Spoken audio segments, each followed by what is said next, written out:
It's time for the Teed Off Podcast.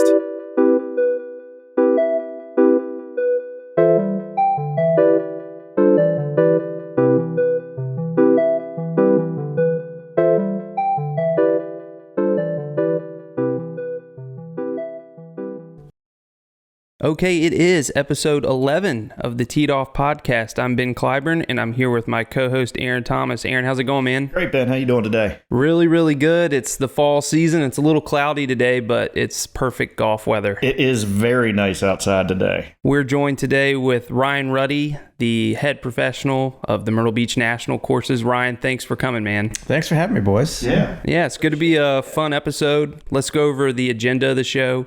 The front nine, the world of golf, Ryder Cup recap, or the route in Rome. I don't know if that headline's gone anywhere. We'll talk about the ins and outs of that. And then just wanted to talk, a little bit about Tiger Woods, recently back in the public eye. And he's got some business ventures that I think are interesting, some of which are going to affect Myrtle Beach. So that's pretty cool.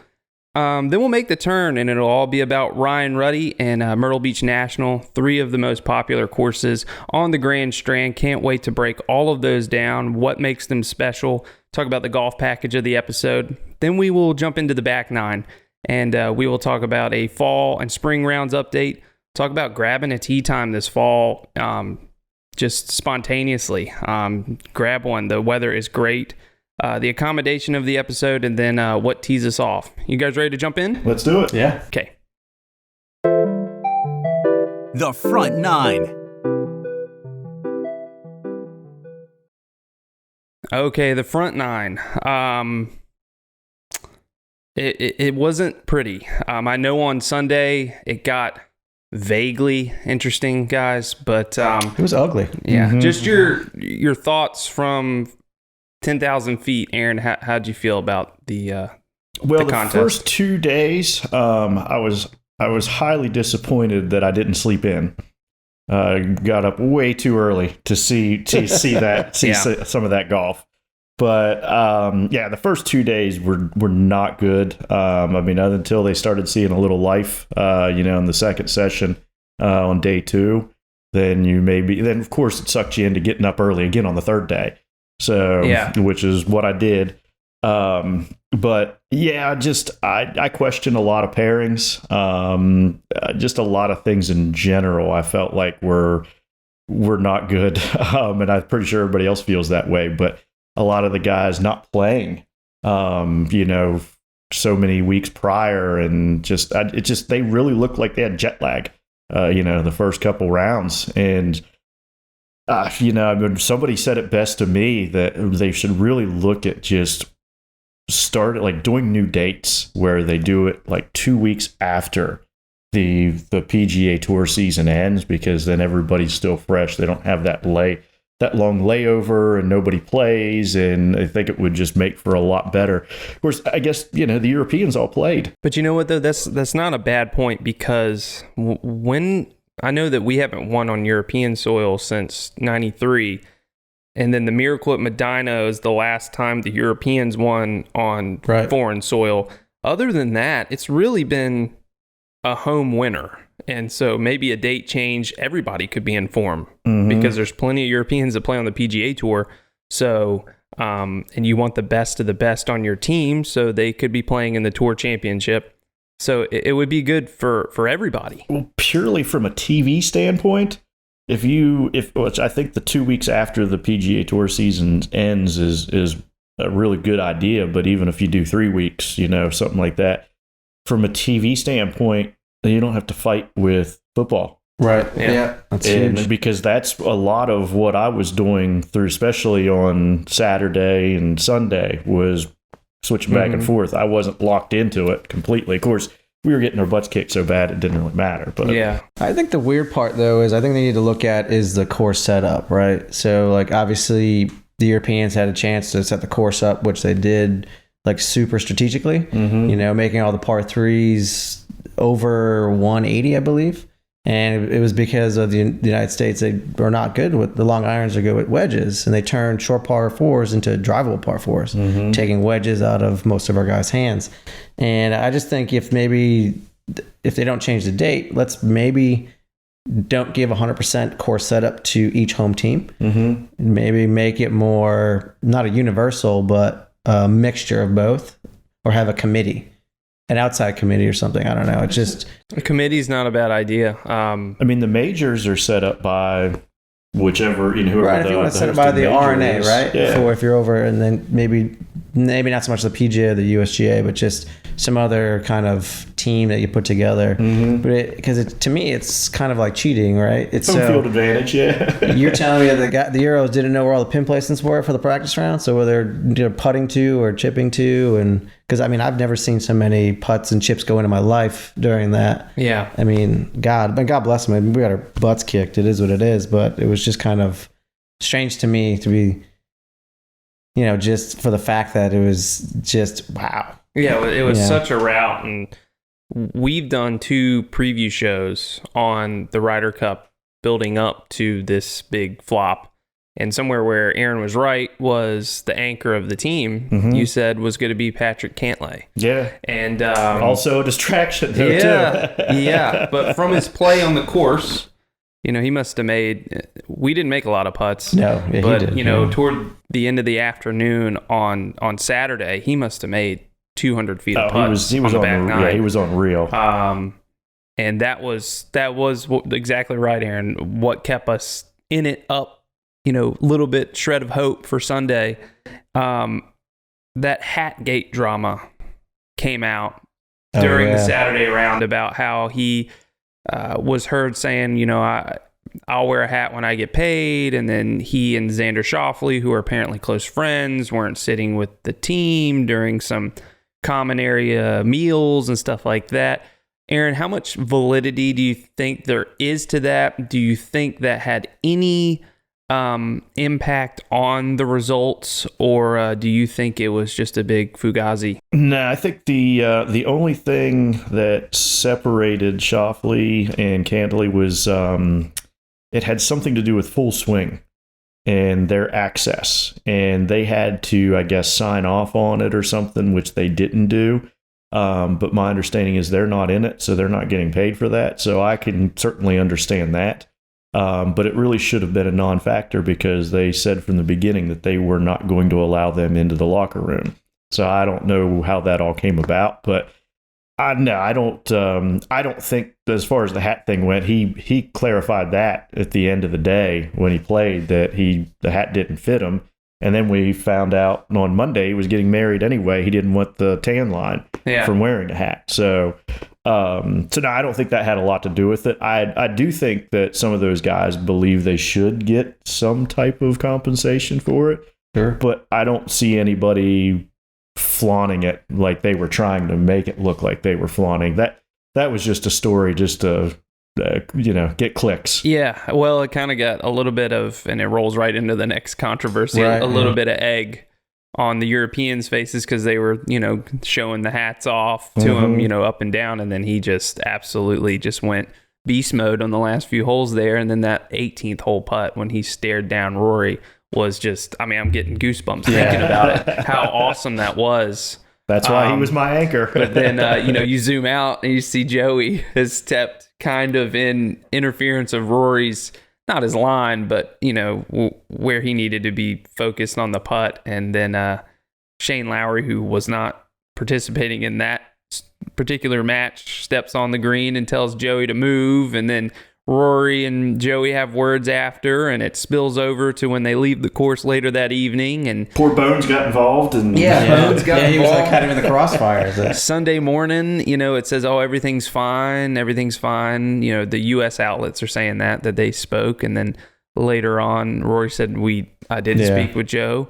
So, Ryan, do you think that had an impact on anything going into Sunday? Or is that just more stuff for the 24-hour news cycle? Oh, that's a good question. I think a little bit had to do something to kind of fuel. Not that the Europeans needed any more fuel, but I think that added a little more edge. We were actually building momentum. It was a heck of a putt. It was all right. Maybe we're not dead, right? We can actually kind of get back into this, maybe build it back up. And I just think, everyone got in the heat of the moment. What you like to see in the Ryder Cup's a little animosity. Sure. It is what it is. I mean, you're fighting for your country. And I just think a little bit that spilled over in the parking lot kind of added more fuel that the Europeans didn't need. I wanted to see them come out flat rather than on fire. Now, I think Scottie Scheffler tried his best to I think if he beat Rahm, I think it would have been not a little different. I think it would have been a little bit more of like, all right, another shot to the arm, boys, let's go. Yeah. But I just think I really wish they squashed it like that night of, and I really wish there wasn't that Rory scene screaming in the parking lot. Yeah. It's obviously it looks like Joey, but that he played so well the whole contest, so it just makes him look like Superman, right? And being fired up. So it's like the absolute, if Matt Fitzpatrick or Robert McIntyre or something was the one, in the parking lot, but it's Rory, it's Captain Europe, and really he's been Captain PGA. He's the biggest star in golf at the moment from a worldwide standpoint, not necessarily his play all year. I think it was kind of a perfect storm. I have notes. I've made some notes on my thoughts. Okay. How about a shout out to Max Homa though? Oh man, yeah, dude, that dude to get up and down. Yeah, he was one of the rookies. He played great. I mean, there were some guys that are on that team. Some of the rookies that, I mean, the future is definitely bright as far as the U.S. side goes. Because I didn't expect as much out of the rookies as we actually got. So I was impressed by that. Yeah, so, I think the mullet, hands down, was who needs a hat when you got a mullet? But you know what? And before we get into it, and Scotty tried his best and stuff like that. But how about on Saturday? 9 and 7? Oh yeah, that was bad. He was pretty emotional. You got Brooks and the number one player in the world getting absolutely thumped. Yeah. So tied the biggest, the biggest loss in Ryder Cup history. Well, that was the funny part you say of getting up early and watching it, and that was like, all right, like I'm going to stay up, and I watched the first hour, and it was 3 down through 3, 4. It was like the first 3 matches. I'm like, I'm going to bed. Like this isn't even back fun. Over and take like, go back you were to kind bed. of like, all right, we got waxed. Day one, we're going to come back out, and it was flat again. Yeah. And it was just like, flat again, and Europe on fire again. Right. It was just a perfect storm. But Ryan, you mentioned some things about setup that I didn't touch on, but I want to touch on. We had 2 preview episodes, and I'm not the I told you so guy, and I'm not 100% accurate on how things happened, but unfortunately some of the results that I predicted happened. I didn't think we took the right horses to the race, and I thought we would lose. Now, who didn't play well is a little different for me, and how bad we lost is a little different. I thought it was going to be close. But, to delve further into it, Simone Golf Club was set up for the mid-iron player. So 160 to 190 yards, just like you were saying, Ryan. Europe has some of the best mid-iron players statistically this year. We left some of ours at home. If you look at Finau, Cameron Young, and Keegan Bradley's numbers from this year, we left them at home. We brought Spieth and Justin Thomas, who I didn't want coming, brought them because of experience. Mm-hmm. Why not use that experience and roll them out Friday morning? Why roll the rookies out with foursomes where they're on foreign soil? It is intense atmosphere, and your ball matters even more with foursomes. And they got thumped. Well, based on their performance through the weekend, now there were some highlights, but I don't really think putting them out first would have done anything that day. In hindsight, what we see. True, but I was surprised at how well, I didn't want either of them to come, but I was surprised at how well Justin Thomas played and how poorly Spieth played. Mm-hmm. Any of the 3 of us could have contributed as much as Spieth did over the weekend. I mean, really, it's true. I mean, he was a spectator, and the fact I thought Justin Thomas was going to perform like that. I know he had some form coming in very late, But I was impressed that he sucked it up, and that's why you brought him, right? For the experience. Well, he's a gamer, right? Yeah. He's a guy that's not going to stop fighting. But let him game. Yeah. He sat him Friday morning. You get 3 guys, go out that have never seen it before, and they ran into a buzzsaw. Could have run into one anyway. Mm-hmm. We'll never know. But I was surprised that it wasn't Brooks and Scotty, like right off the gates. I mean, Sam Burns is a heck of a player, but I mean, like you talk about going into form, he wasn't doing much of anything. Yeah, he had a great match play way back when in Austin, but totally different, nothing right? else. Different atmosphere, different stakes. And the last thing I said in the preview episode is that, as long as we don't start off slowly. I mean, 4-0 is as slow as you can start. So, and they never looked back, really. No, they did not. So it was a tough event. Beth Page, can't wait. I want to go. Yeah, me too. I mean, could you imagine that crowd? What it's going to be like? Yeah. Oh, it's going to be brutal. It's going to be nasty. Yeah. So, because I know, like I said, I had friends that went. It was in Chicago and said, like, it's the greatest sporting event they've ever gone to, and how rowdy the crowd was. Now, was that the year that Patrick Reed and Rory had those trades on Sunday? No, that was Hazeltine. Was that Hazeltine? I think so. Yeah. So that was 2016, maybe. I don't know. I can't remember my years, to be quite honest, but I just know they were in Chicago when it was there, and said, hands down, it's the greatest sporting event you ever attend. But they said the crowd was rowdy. Oh man! Imagine a New York crowd. It's just like when I told you Michael Jordan walked out. Yeah. Put New Yorkers. Put New Yorkers in there. Yeah, I mean the U.S. Opens there are rowdy. Yeah. So I can't wait for it, and if we can get to it quickly and get some revenge. Not sure Zach Johnson's going to be a part of that captaincy staff. No, there's already some talk about who it might be. So, which I've always said, and I think in one of our preview episodes, that I always feel like the guy that gets picked for the European, it's on European soil, is like, it's almost like he's being set up because they haven't won there in so long. Right. Yeah. It's like I feel like they save the guys you really want for here. Yeah. And it's just that it just feels that way based on if you look at the picks over the years and who the captains are and when they're in Europe, when they're here. And it's always like the bigger name seems like it's going to be, not that Zach Johnson's not a big name, but he isn't. But he's won multiple the majors. Captain you really want to win. You want to make sure they set him up to win. Right. Yeah. Well, let's talk about a big name. Tiger Woods is been cited recently. Playing with his son and attending some openings and doing some clinics, not actually partaking in the actual clinic. He's hit some chips. He's played some short game courses. First, we'll talk about his health.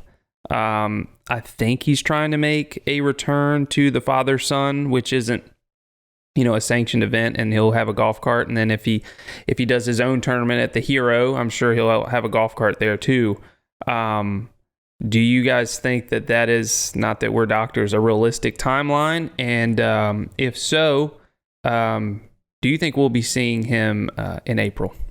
We can ride in the father-son, so I can see that happening. Plus, I bet he rides in the Hero too. From everything I've seen, the way Charlie's playing, Tiger can just ride along and let Charlie beat everybody else because he looks like he's lights out right now anyway. Yeah. So I think that's just an easy one for him to go play. He doesn't have to get after it, in something like that. So I could see it. I mean, but obviously he's got to be cleared by a doctor. So I don't know how far along he is on that, but yeah, he looks. It's great to see him taking swings. I mean, everybody's got to love that. The whole world does. But he looks fragile still to me.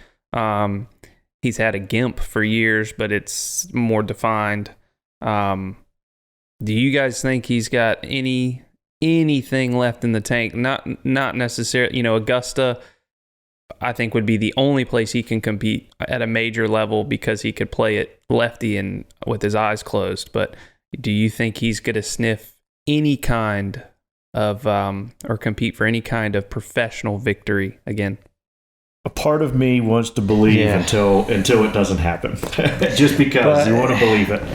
I mean, I love watching Tiger. I think it's great. It's great for the sport, and I mean, he still has a little hitch in his giddy up, right? Yep. I think it was a YouTube thing. It was him and Ricky on the range. I think out in New York, maybe New Jersey. And yeah, he looks great swinging the club, but when he walks around his bag and stuff, it's still a little limp or a gimp and I think he will play in Father's Son, only because, like you said, Charlie is playing out of this world, fantastic golf swing, unreal, and because he can use a cart. But I think he will try to give it a go in Augusta. I honestly think so. I mean, I could see it. Yeah. I mean, that's way further down the line. He's got to be at some point. I mean, I'm sure he's got to be cleared. I just don't think you have that surgery not to try to do it again. Exactly what I was going to say, Ryan. I mean, because from a quality of life standpoint, if he stopped playing golf, he wouldn't get the plantar fasciitis. Right. So he had that surgery as, another, because he walks differently from his crash, and that's why he's getting plantar fasciitis, and that's why it broke him at Augusta, because it was cold and rainy and a lot of elevation, and he got plantar fasciitis. So I don't think you'd have that surgery either if you weren't going to give it another go. And we've said before, he's not after pomp and circumstance. He's not going to tee it up professionally without at least trying to will himself to win a tournament. He doesn't have to prove anything. So I think he's still chasing. Yeah, because he said in numerous conversations that, like, if he didn't have to walk, I mean, he could still strike a golf ball. I mean, everyone says the speed's there. He could still hit an iron, like, at will, wherever, work it whatever way. So I think the golf is fine. Obviously, you're going to argue over, like, putting and short game. But I just think if he can get around, especially at Augusta, because it's super hilly, and if he can do it, I think he'll do it. Yeah. Well, I think we're all hopeful. I mean, he's the reason I got into golf.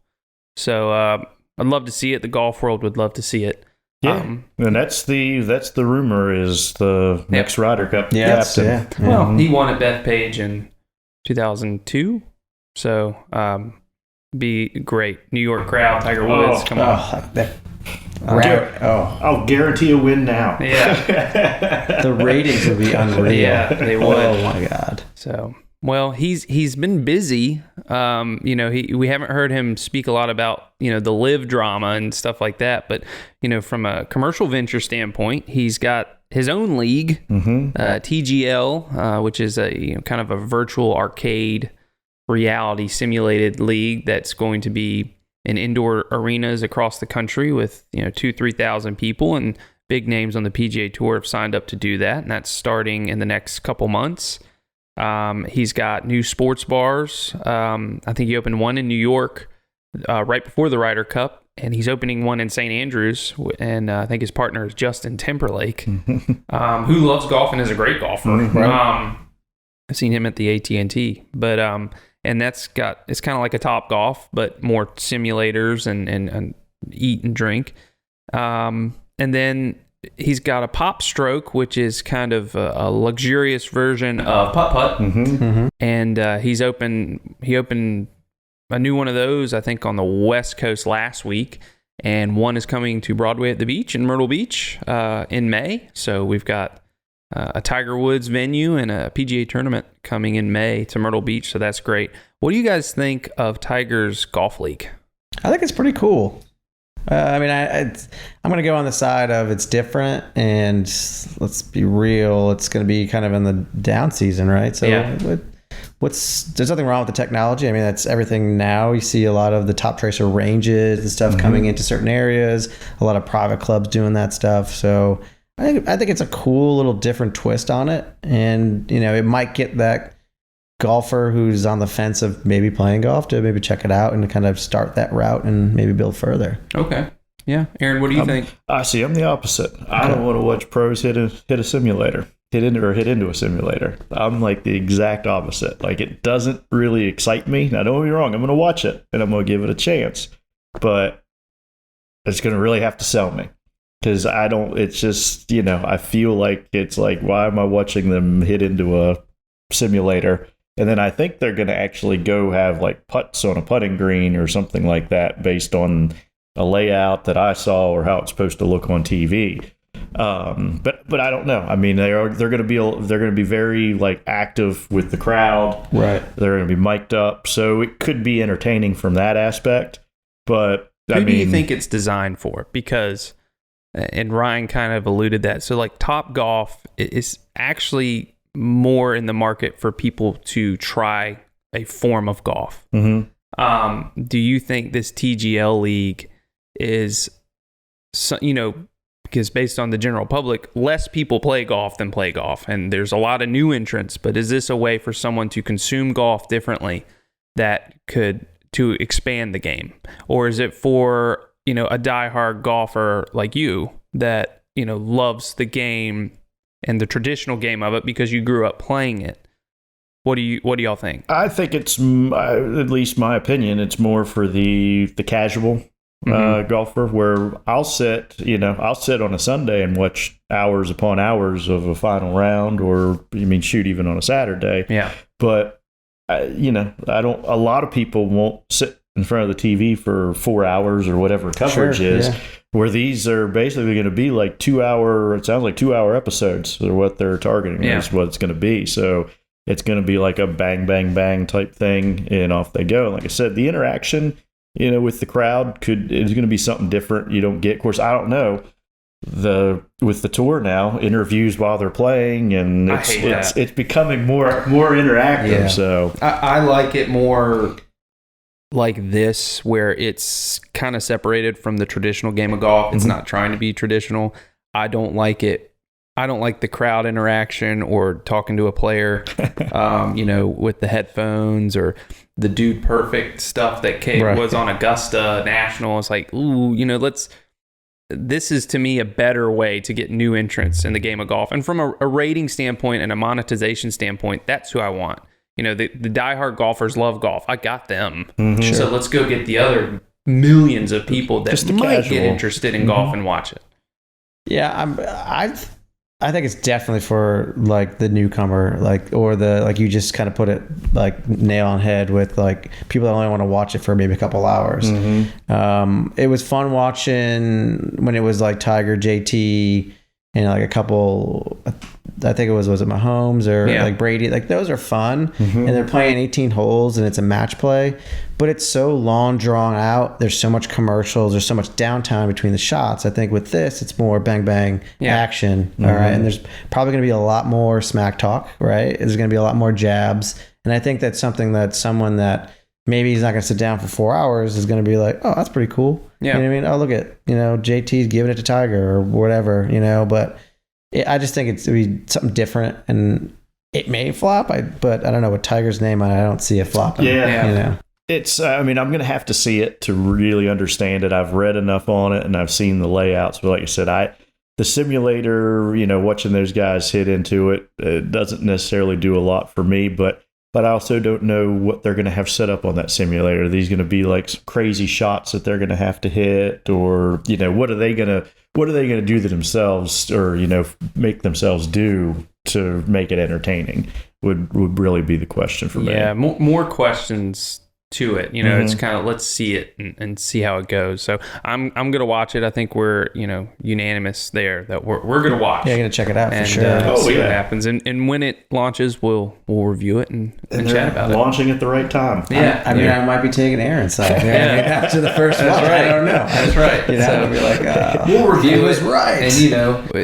And I also said I would watch the XFL, but yeah. God, that lasted one weekend. Yeah. Well, we'll there's A+ talent in the TGL. The XFL's got D+ talent, so that's their problem. Yeah. So talent is not an issue. It's different. Let's watch it. We're definitely gonna give it a shot. I'm sure there's millions of you listening at home that are hanging on a thread by our opinions of it. So we'll give it to you when it launches. One last thing to add, at least in the world of golf, recently, I believe, was announced that Live Golf got denied their rankings. As of yesterday. Yeah, yes. I saw that. So I really think they're just waiting to see how this whole merger or whatever it is thing's going to happen. When's it going to happen? Is it going to happen? Yeah. Is it going to happen? That's why I think it was denied, because it's not a done deal yet. How about that troll job by Brooks Koepka posting that picture of everybody wearing Smash shirts. And good for them for doing it. Yeah, you know, being like, good sports about it. Yeah, So, like I like that. That just shows they're all boys, man. There's no hatred here. Yeah, So no, I agree. Well, guys, it was a great front nine. Why don't we make the turn and talk about Myrtle Beach National with Ryan Ruddy? Ryan, you ready? Yeah, let's do it. Let's do it. Planning an unforgettable Myrtle Beach golf getaway has never been easier with mbgolf.com. At mbgolf.com, we give you the power of choice in pairing world-class golf with premium options from golf course villas to oceanfront condominiums, brought to you by Condo World, the leaders in Myrtle Beach luxury travel. Make your next stay and play journey to the golf capital of the world the experience of a lifetime.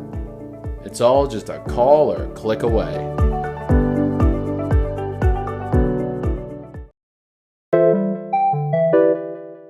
Making the turn. All right, so let's make the turn. We have a special guest, Ryan Ruddy of Myrtle Beach National. He is the head professional. Ryan, let's go over your history first. How did you get into the sport of golf, and then how did you end up in the Myrtle Beach golf industry? Yeah, so I got into golf late. I was in kind of start when I was like 13. So my uncle, who was the avid golfer in the family, my dad was not. So like I would go out and play with him, and he actually is a member at Bucknell Country Club in Selinsgrove, PA there. So I used to go down in the summers to play golf, kind of learn from him. I think he got down to like a +3 at his best. He was at the time trying, or in his thought process of trying to do the senior tour, you know, because he started golf late, but he was phenomenal. So I kind of learned from him, and then from there kind of got into obviously high school golf and stuff like that, and wanted to play golf collegiately, but obviously not that good. So just one of those things. I played in some club sports in college, and then I got out of college and I was kind of, you know, doing the like. I had a finance major and stuff like that, so it was like kind of doing some family-owned business stuff back home, and I kind of saw the golf academy down here. I was like, oh, maybe this is a way to get into the golf, like kind of golf industry, and kind of moved down here in 2005. Went through that program in a year and a half, and started working at Myrtle Beach National, and just snowballed into a couple upper opportunities. You know, I went from Myrtle Beach National as an assistant to Willbrook as a first assistant, then to Myrtlewood as a head professional for 5 years, then right back full circle to Myrtle Beach National. Cool. So you're coming up on 20 years in the golf industry in Myrtle Beach. It's weird to say that, but yeah, I feel old now, but thank you. I'm sorry. We used to be the younger ones in the business. Yeah. I'm still that guy, but it's like getting ever closer to where there's people coming underneath me. I'm like, oh no. Well, that's great. You know, you're at Myrtle Beach National. You're the head professional. Now, Myrtle Beach National has 3 courses. So that would be the South Creek, the West Course, and Kings North. I'd love to go over each of those. Sure. An overview of each one and what makes them special and who designed it and how many holes. Let's start with South Creek. Okay. South Course, we'll save the big guy, like you said, for last, right? Yeah, the big king. So South Creek is a great golf course. It's 18 holes. The South and West were designed by the Palmer Group. So back in 1973 and 74, the South and West kind of came about.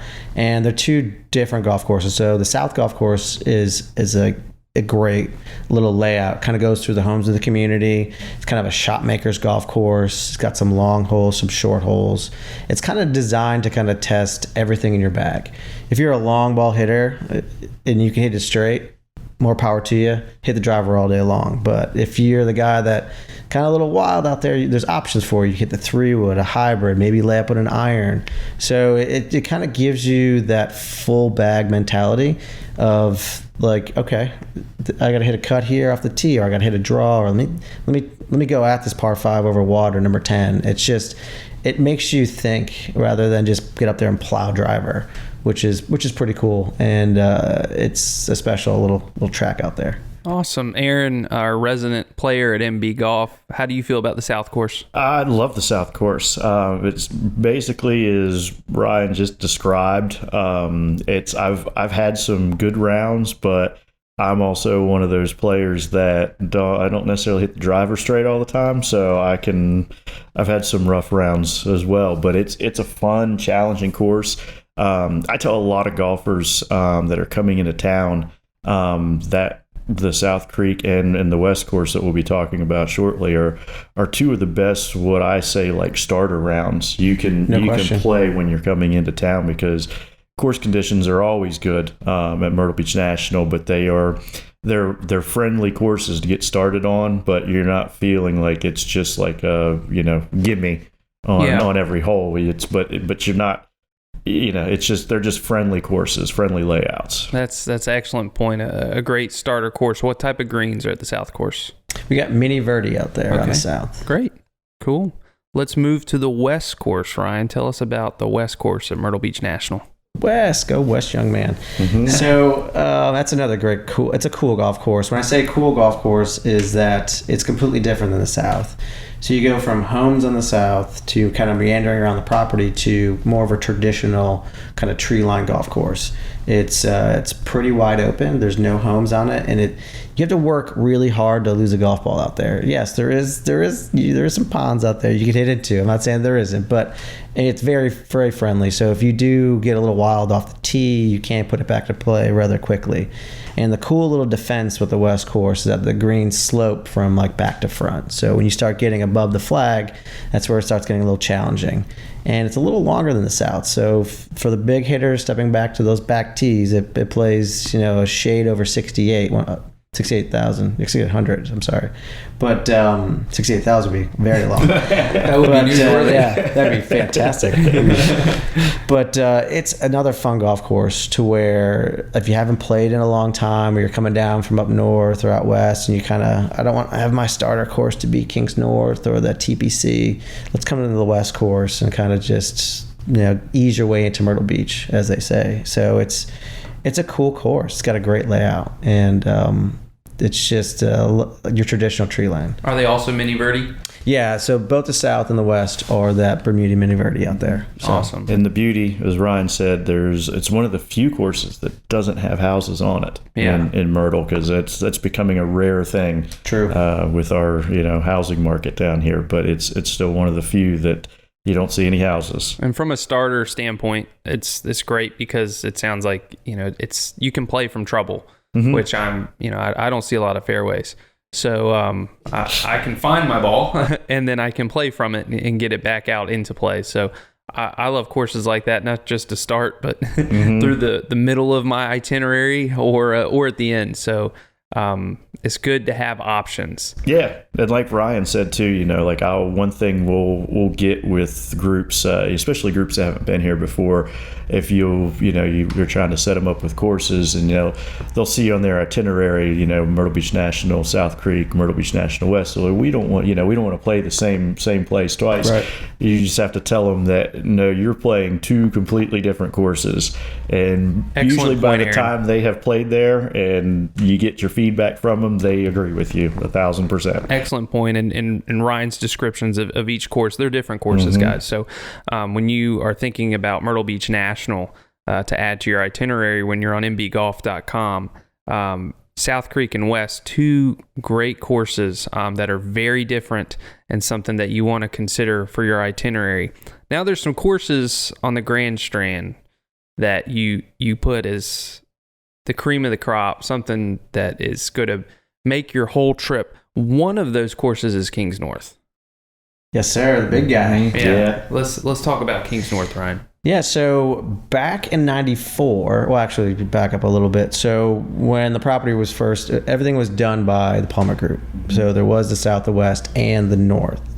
So it was just called the North. So back in 94, Arnold Palmer himself came in and redesigned and created it Kings North. And he actually played around out there. There's some memorabilia out in the clubhouse. There's some pictures of him playing his signature hole, number 12, the par 3, island par 3. And that's how he created the Gambler. It's kind of cool because there's some old course maps that my superintendent has like hanging in his office of the Gambler hole. Everyone has played the Gambler with the island par 5, where it actually, the green was up to the right. There was no island, and he came in and added that island, which was pretty cool. But there's so much bells and whistles out there. It's like a course that you're not going to see at the beach, but it actually kind of makes you feel you're close to the beach because there's so much sand out there when it comes to like the waste areas. It's not just straight car path and stuff like that. He kind of really put a cool route to it. And there's that same feel that Arnie had. Like, he doesn't want to have you put the driver away. I mean, you could take the driver out there and let it rip, but at the same point, you're not going to get in too much trouble. Again, yes, there's ponds, there's water on 17 of the holes out there, but there's places you can miss. And so that golfer that is a little wild, he's not going to get in too much trouble, but he's going to enjoy the golf course. But it's also a good test because it could rip your heart out, especially number 6, the Gambler. I think from a history standpoint, it's cool. You know, talking about 1994. Now that was Palmer's last U.S. Open, I believe. So he still had plenty of game. He was well past his prime. So to have his touches on that golf course, because he designed plenty of courses after 1994, but it comes from a different mindset of what he used to do from a player standpoint. It was all up here, where he could put his touches, with the hand in his club. And one of the last ones, really, if you're talking about 1994 at Kings North, I want to talk about the Gambler hole. And Sure. Ryan, I think what would be the viewers would love is if you would take us through that hole, tee to green, from the drive, where you need to put it, when you get to the gamble, and what you need to do on the green. Take us through that Gambler. Sure. I mean, it's a love-and-hate relationship for me, personally. I'll give you that one. But it's such a cool hole. It's a hole that you rarely see on any other golf course. So when you pull up to the hole, it's got the plaque from the old Kenny Rogers, the Gambler. You got to know when to hold them, know when to fold them. And the cool part, also in '94, he was there. We have pictures of him and Arnie when they opened the golf course. Yeah. And there's actually like a little cement shoes with his spikes, like right there at the tee box. So it's a kind of cool little like Gambler feel. The tee shot is tricky. I'm going to tell you to go for it, right? You're in Myrtle Beach once, right? You got to go down the island, unless there's like a crazy, like strong wind in your face, then play around it. Or if it's car path only, I would suggest playing around. But obviously, if you're there and it's a beautiful day, you're going for the island. So you're on the tee box, and if you're playing the white tees, or which kind of would be the gold tees for us, which would be one up from the back tees. Our senior tees are actually the blue tees in color. It makes you think a little bit, right? So going down the island from those tees to carry through, it's a full, probably like 270. So you're kind of either bunting a little driver down there, trying to get it closer down the island so give you an easier shot across, or, hitting like a hybrid or a 3-wood. Because some people get suckered into, let me just make the island and then I can get it over. Well, if you just dink it on the island, you still got that 200 yard iron shot, wood shot over water to a green that's kind of tucked away a little bit, where it kind of slopes back to front, but it makes it look like a postage stamp sitting from that island. So my advice is to try to dink it down there a little further. Try to get in that 175 to 160 to give you that playable shot in, so that you can come in with a little higher shot to make sure it holds the green, because there is a bunker in the back and water over to the left that can kind of grab you. So, but getting on the green, it's got a little character to it. It's not just a straight, back to front. There's some like little valleys and peaks in there that, I mean, if that pin is kind of on the right frontish side, it's a test. You get above that flag and you're going, oh God, how am I going to two-putt this, right? So now it's like it tests all three parts, the tee shot, the iron shot or hybrid fairway, then you're putting and chipping on the green. It's just a cool test, like throughout the hole. And it's an adventure, right? Yeah. Because you're not done after the tee shot. You're not done after your second shot. And if you do manage to get on the green in regulation or, battling for par, you're not done. You're not in, Right. no matter where you are. Aaron, how do you play the gambler? Good and bad. You sound like me. Love, hate, huh? I never, with the exception, as Ryan said, if it's as long as it's not cart path only, I'm going for it. If it's cart path only, same thing. That becomes a long walk. Getting that done. But now I typically, if it's a calm day, I'm usually 3-wood off the tee. And iron just depends on where I'm at. I've been anywhere from probably 8 to 6 iron in, just depending on what the wind's doing and where I'm sitting. I used to actually hit driver, but I've actually it's way easier to hit 3-wood off the tee, and then putting.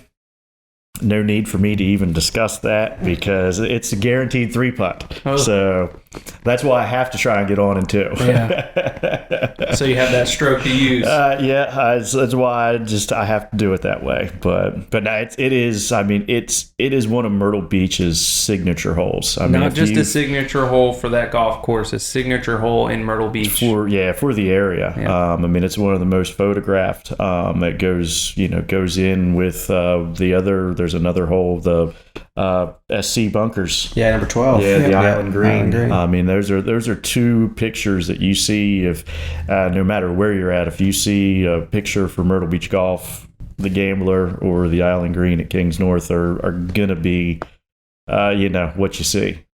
Yeah, Arnie's gym at Kings North. And what type of greens are at Kings North, Ryan? The cool part is that, like I said, the South and West has the Mini Verde, and the North has Champion Bermuda. A champion surface for a champion course. Yeah. So Kings North, that's a masterpiece of Arnold's, and the West and South courses are also great things to put on your itinerary when you're booking your golf package through mbgolf.com.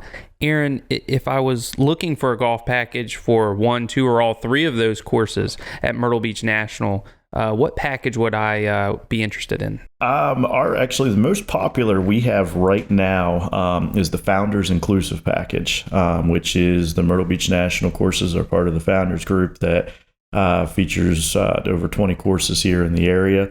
The Founders Inclusive Package basically includes your lunch, 2 drinks, and range balls for each golfer at every course you go to.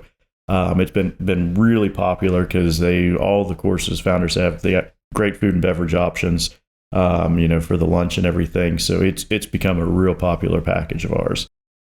Awesome, Aaron. Well, guys, if you guys want to play any of the Myrtle Beach National courses or all 3, the Founders Inclusive Package on mbgolf.com is the way to go.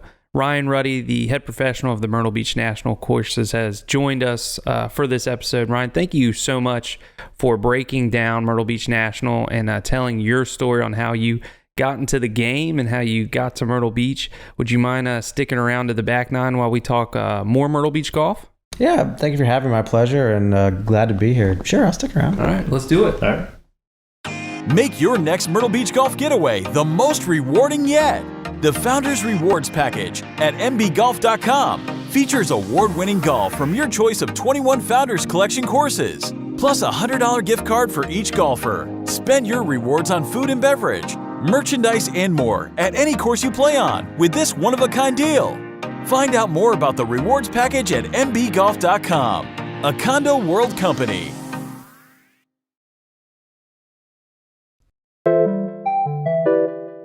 The Back Nine. All right, hitting the back 9, Myrtle Beach golf. Aaron, fall we're in the middle of it. So we're pretty much full, but give us a rounds report on the fall and let us know about spring. We are in the thick of fall golf season. Yeah. Courses are busy. The weather has been just fantastic I don't think we could ask for better weather, which is keeping the golf courses busy. So there's not a lot of tee times out there to be had, but I'm sure you can still find them. Maybe a little later afternoon, but yeah, the rounds for this fall have been great. Yeah, the times hasn't changed. We haven't done fall back yet until the second week of November. Yeah. So it is getting darker a little earlier, but you can still sneak in, afternoon time. So, the weather is so good. Go to mbgolf.com and grab a single tee time if you're not here on a golf package. I mean, if you're just here for a weekend, man, there's some great last minute rate deals. Grab a tee time. Yeah, there's, like I said, there's not many available, but there are available ones. So you can find them pretty easily on the website.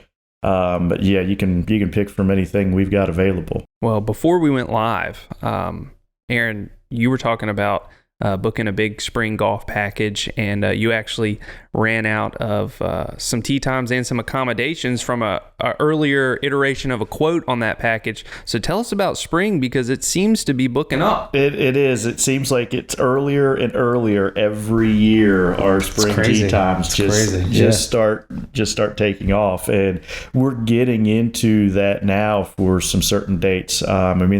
There's a section of spring that is well known for being our busiest of the spring, and it's usually the last week of April through like the first week of May. Those are the busiest times because the weather's great, so that's why everybody wants to do it. But that happened to be the time period. I was working with a group and found out that we did not have the accommodations anymore, so we had to kind of pivot and find some new accommodations. So yeah, if you're looking at some certain dates in the spring, I'd hop to it. Yeah, two things to hit there.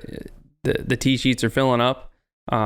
Booking early means booking now. Mm-hmm. It is not too early to think about a spring trip. You do not want to wait until January and have your group together, because there's not going to be a bunch left.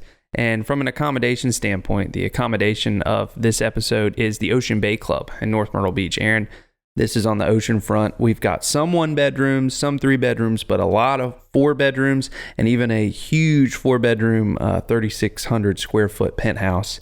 The Ocean Bay nice. Club, yeah, Wow. it's got huge floor plans, a lot of bedding, fully equipped kitchens, washers and dryers in the condos. And it is right off of Main Street in North Myrtle Beach. So you can jump on the connector or Highway 17, and you're within 30 minutes of most courses, and 5 or 10 minutes from a bunch of courses in the Myrtle Beach area. Golfers love the Ocean Bay Club, Aaron. They do. The location will, as you said, the accommodations are fantastic. We've got a lot of groups that request that property year after year. One of the biggest draws is the location. Right off of Main Street in North Myrtle, you've got a lot of great bars and restaurants that you can pretty much just walk to from your accommodation. So That's huge. Yeah, which is a huge benefit. Big. Yeah, and in the spring, as we were just talking about, of course, there are some up in that area oceanfront, bars that.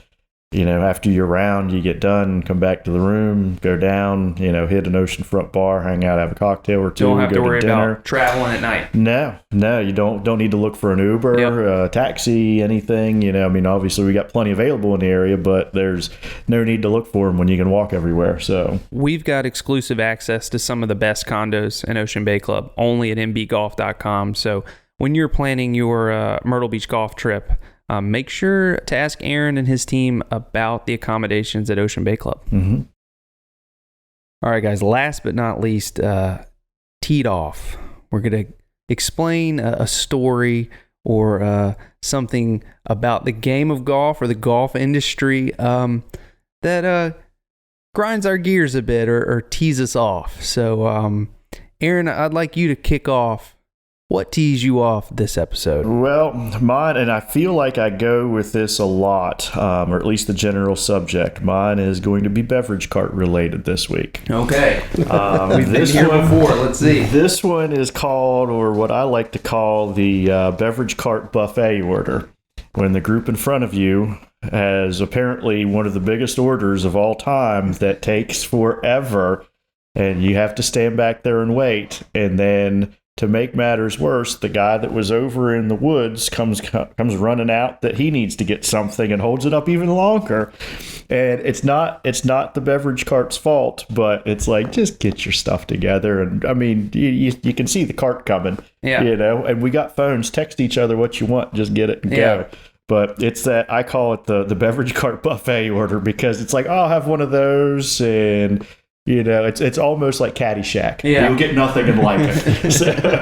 It's a double whammy too, because it affects pace, backs everybody up. It does. And then you feel like, because you see the beverage cart and you might be doing the right thing, coordinating, in your head, like, okay, I want my drink. When she gets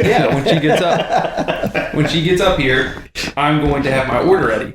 But the group behind you can't see the group in front of you. Yep. So they're like, these guys are holding up the show.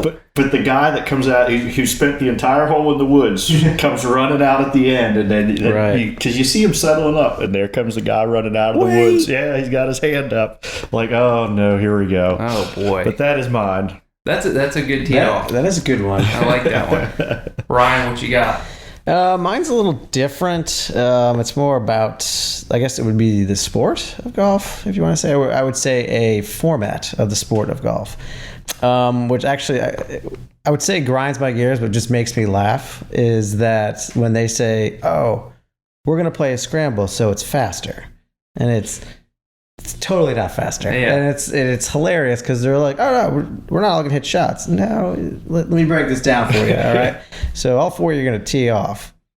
Johnny's going to go left. You're going to go right. The other guy's going to top it. The other guy bumps down the fairway. Now you have to divide up, get your balls, come back to a point. Now Johnny's going to get his rangefinder out. He's going to shoot it. He's going to chunk it. Then Tommy's going to get his rangefinder out. Yeah, it's 150, and he's going to blow it left. So next thing you know, you got four guys that missed the green. Now they're chipping. And this is going on for 18 holes or 9 holes. So to me, it's just like, guys, just play a two-man best ball, play your own ball.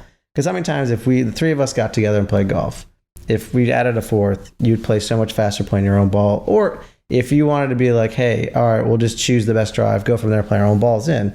But the fact that everyone's going to different points and trying to hit the miracle shot because they're playing a scramble, it seems like it takes so much longer. Yeah. And it's laughable when they're like, all right, we'll play faster.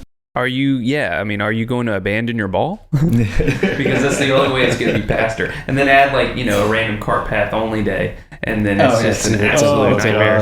Well, how many times if you played, now a charity scramble, that's different, right? Yeah. It's you expect pace on that. Yeah. But how many times if you played in a scramble that the guy you're playing with hits a great drive and you're like, sweet, I'm going to try to murder this thing. You're not going to be like, nah, man, I can't hit it that far. I'm going to get in my cart. No, you're going to try to wail on this thing. Or put the ball in your pocket and say, I'm going to take your drive, man. I don't even need to hit it. Yeah. I mean, I can see if you're injured, but half the time you're trying to wail on that thing. That's right. So you're totally different mindset and playing hero ball when you do get to the fairway. Right. So it's, man, that's a good teed off. It really is. And both of you guys' teed off is related, to pace. Mm-hmm. So that was a good one. Mine is, also kind of about the game, but I'm going to go after equipment companies. And, particularly TaylorMade would be a good example. So, every 8 to 10 months for the past 12 years, they slap a new paint scheme and a quasi scientific term on a 460cc driver like Acoustasonic or Velociraptor or something. Mark up the price 15%, and you've got a new driver that's going to help you hit it straighter and longer, and the public takes it hook, line, and sinker every single time. I played in Scotland about 7 years ago. That's pretty cool. With my grandpa and cousin. I think I had an R15 driver at the time, which I think was new that year. My grandpa had an R5 80 from 2004 or 5. Same driver. We hit on the range. I hit both of them. Same result. I didn't have a TrackMan. Felt good. It's the same driver. I mean, and it was 12 years apart. So, and you even see it from the pros, Brooks dropped back to the Sim driver, which is only a couple years old, guys, but it's 7 generations behind. Tiger still holds on to the M2 fairway woods and stuff like that. Newer is not always better. You talked about Jimmy and Tommy chunking it. I am Jimmy and Tommy, and I didn't mean to get personal there. Yeah, what's that Taylor Swift song? I'm the problem. It's me.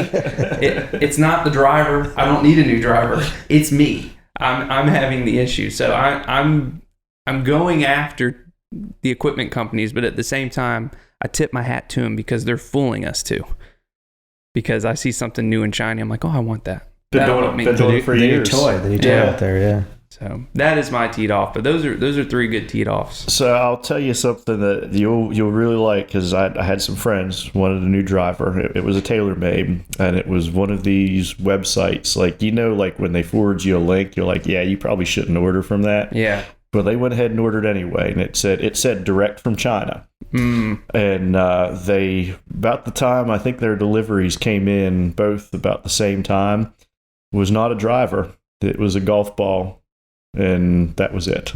Oh, man. No way. Yeah. Did he deny his charges? I guess, yeah, they did. I can't remember the site, but I could just see it coming, and I laughed so hard because they're like, well, I'm due for a new driver, and this is such a good deal. And I'm like, yeah, I was like, direct from China. I'm not sure, I haven't heard for that specific scam, but I've heard there's a lot of counterfeit. Mm-hmm. They look just like it, but it's not carbon fiber or titanium. It's I've heard that, cheap, heavier metal that does affect, it is worse. It's not, doesn't have the technology. But I've never heard of it. I mean, that's a scam. Yeah, well, the funniest was the text, because I was texting to find out, when they got it. And I got a picture of him holding a golf ball, and he said the next words out of my mouth were, hello, Capital One. Yeah, that's good. That is good. Oh, man, that goes beyond teed off. Yeah. That would be for an explicit episode. But it does go with your saying of people wanting new equipment all the time. Right. It is. And the prices are so astronomical, your buddy's looking for a deal. Yeah, that's what it is. You're trying to find, what's the cheapest way I can get this. Your best bet is to really know somebody. Yeah. And, that can. It's true. Yeah. So. Well, those are great teed offs. It's been a great episode. Remember to go to mbgolf.com for all of your golf needs in Myrtle Beach. Ryan Ruddy, the professional at the Myrtle Beach National group of courses, thank you so much for joining us. Aaron, it was another great episode. Everyone, thanks for listening, and we'll see you next time.